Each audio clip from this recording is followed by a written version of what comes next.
Talkfunding Deep Dive. And here we are again with Arthur from ZoopScoop.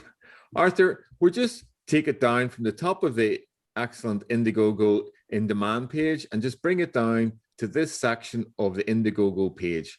It's called Design Features. And maybe, Arthur, you could talk us through these different aspects of your design features. Of course. So the first one listed is the rotating paddle, which is essentially a rotating handle and a dispensing mechanism within the body of the scoop. That was probably the most challenging part to design. Our idea initially was to create a mechanism, design a mechanism that would allow for the powder to drop straight into the bottle, so that you can use it with different types of bottles. So you can, even the narrow necked ones. The idea here was, so for example, when you use baby formula, you don't want to unscrew the lids, but also if you use a common plastic water bottle and you want to, say, dispense an isotonic powder or your green powder, your collagen, whatever you use, into that bottle, that you don't have to tap, you don't have to flip the scoop and tap it there, because obviously that leads to powder loss and product loss, and you know, that is economics speaking here as well. So you would probably waste some of your powder. So the idea here was to design a product that allows you to, or a mechanism that allows you to dispense the powder straight to the bottle, and we succeeded. That was a lot of work and quite an complicated process of coming up with a design that would be one smooth in use, because you have the extendability of the handle and also the rotation of the paddle, which is the function design described here. We succeeded to do that, and it makes your life way easier, and you don't create any mess, and you really can dispense that powder straight into the container. And then in terms of mess, you cut that down as well by having a sealable lid. Yes, and so that is two functions essentially.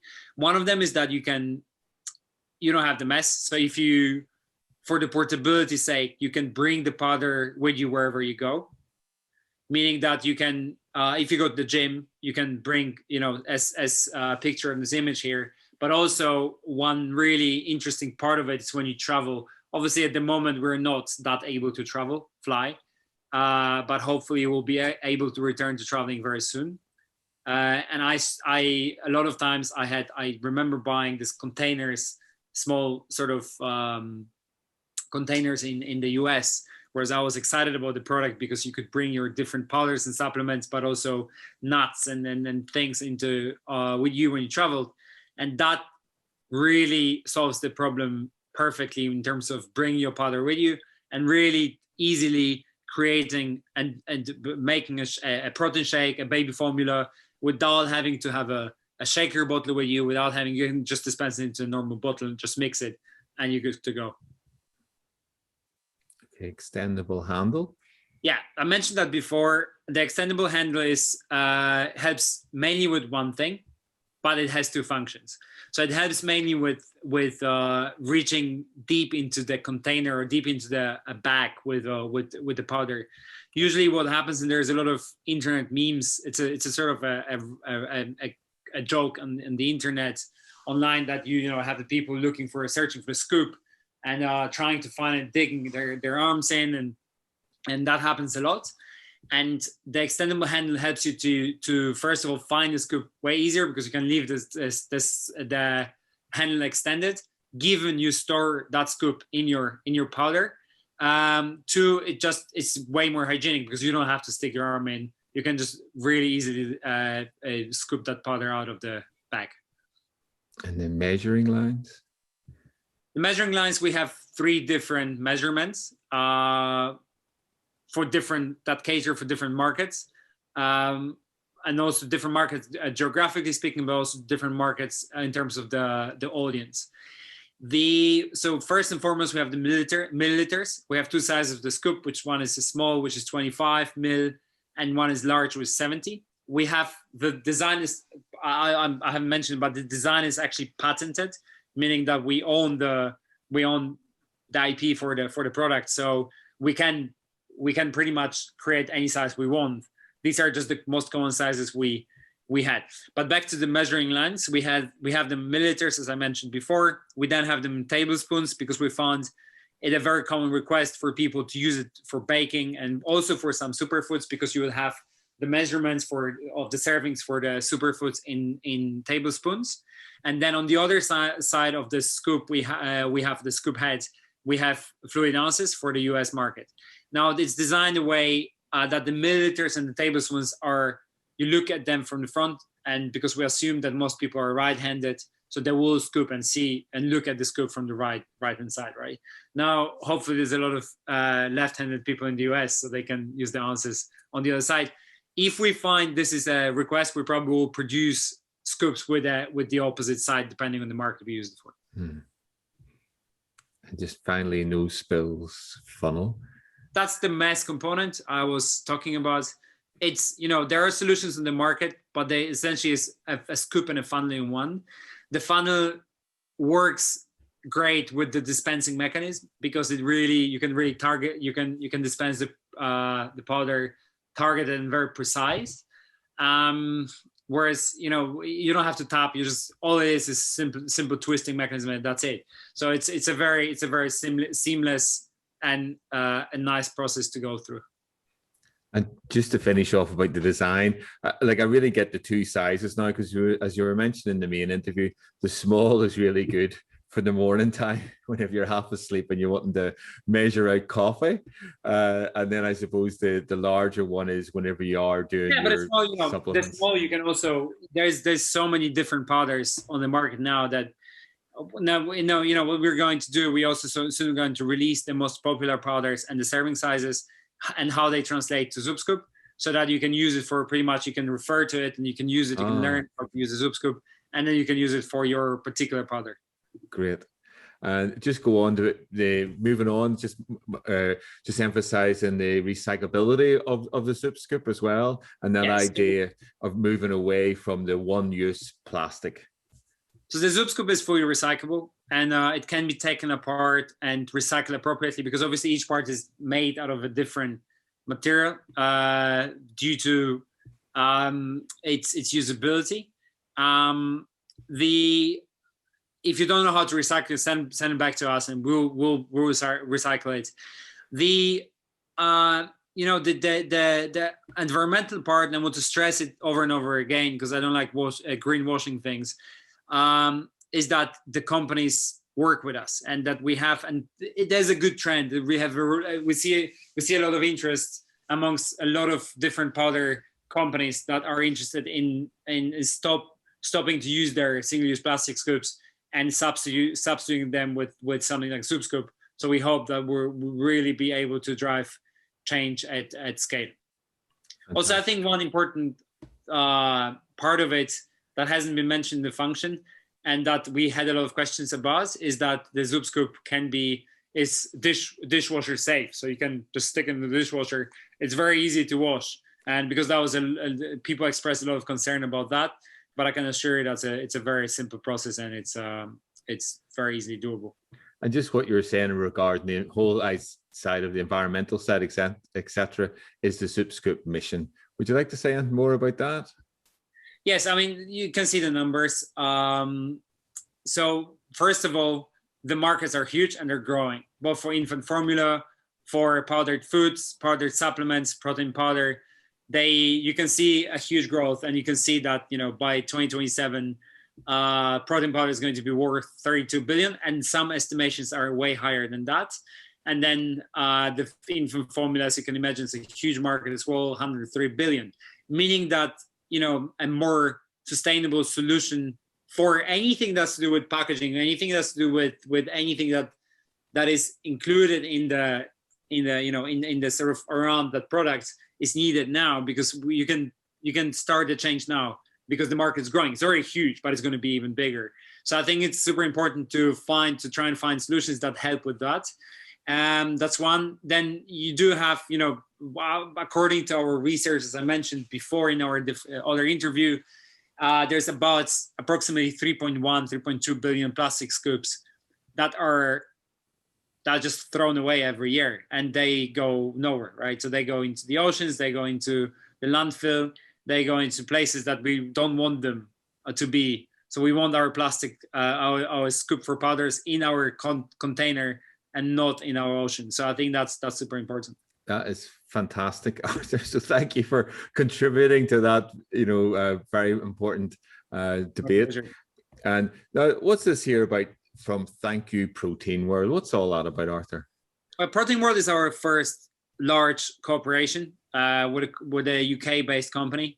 The Protein World, they produce very high on an international level. I think they sell to, from the top of my head, 70 countries. Different powder-based products, but also supplements, pills, and they are committed to reducing their environmental impact as well. And we have an agreement with them that we're going to include some of our scoops in the for the new subscriptions. They have their own subscription model. So it feels good to have such a large player, such a main player in our corner, and it's a great cooperation, and I think it's going to there's going to be more to come with Protein World and with them being our partner. Well, I'm also getting a very strong sense that ZoopScoop itself is definitely a company on the go and set for massive expansion after you go through this Indiegogo campaign. And just talking about expansion and about your team, can we just talk through some of your ZoopScoop team, please? Yeah, so it's not everyone that has been involved. That's only 8 people. There is more people that have contributed to the success. There's my co-founder, my partner, my mentor, who is a great friend. And we, normally you say you shouldn't go into business with friends, but I wouldn't agree in this case because he's been very helpful in terms of advice. So thank you. He's probably going to watch this, so thank you. Then we have, we have some great people from around the world. So Ingrid, for example, is a visual designer. She's based in Australia. A great, really, I recommended her to so many people ever since we worked with her. She designed the logo. She did design sort of the visual identity of the brand. So that was great. Tom, Sophie, Josh, and Dan are product designers. They helped with the development of ZoopScoop. We had a few other people involved as well. Then Tom and Lawrence are responsible for the video, for the content, for the video production, but also a few other creative parts of the business. And then we have a number of other people, from our manufacturing, investors, friends and family. So I think the ZoopScoop, this team here on the picture is just kept small for the sake of the campaign, because if I had to thank people for making it happen, it would have been the whole campaign, and I wouldn't have any more space for anything else. But these people here played a very crucial role in bringing ZoopScoop to life, and I want to thank everyone for it again on this occasion. That's superb, Arthur. So it's Team ZoopScoop and also Family ZoopScoop by the sounds of it. It sounds like a really cohesive bunch of people here out to really produce the ZoopScoop. Fantastic, man. And just in terms of production, the timeline is really good. Can we just talk up through the timeline, Arthur, please? So we went live so we started working on the product 2 years ago in May. The company was founded in April. So I would suppose, the ideation stage was in April 2019. As you can see, there's a big gap between 2019 and 2021, just because the R&D, the legal, and various other events have it's just taken so much time. It takes a long time to create a new product because there's always something you're not happy with. You sometimes have to change the designers because some of the designers maybe don't get your vision, and you want to look for someone more suitable. So it's a very interesting, very labor-intensive process, hence why it took us 2 years. We finally managed to launch in April 2021 on Kickstarter, which the campaign has finished. The on Friday, which was the 21st of May. The campaign was on for 30 days, and we managed to raise £42,500, which is approximately $60,000, which we're very happy with.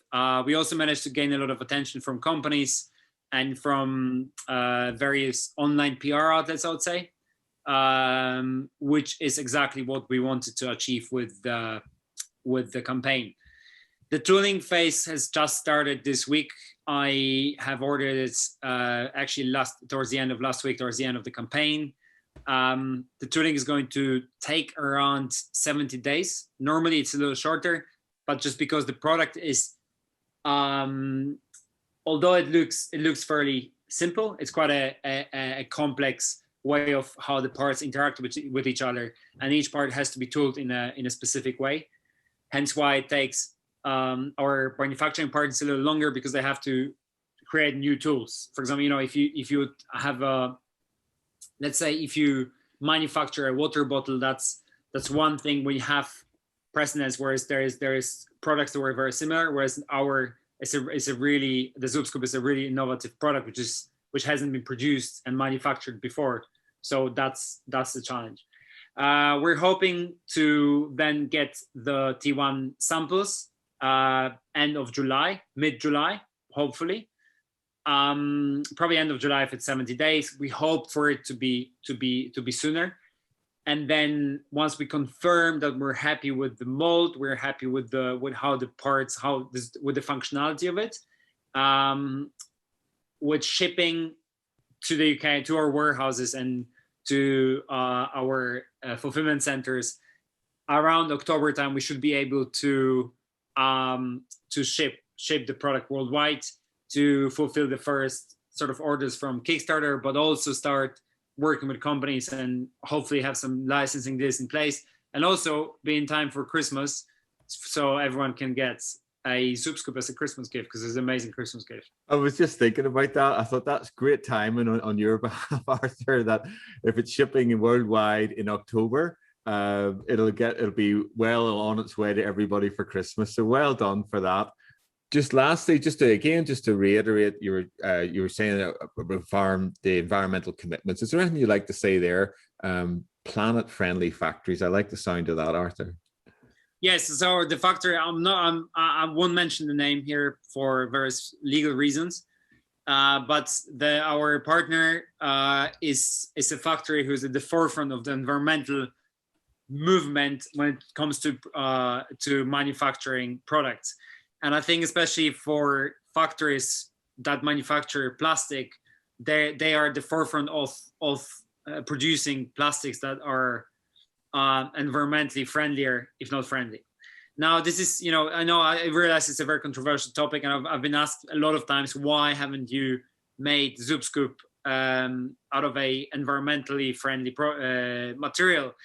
Now, it sounds easier than it's done.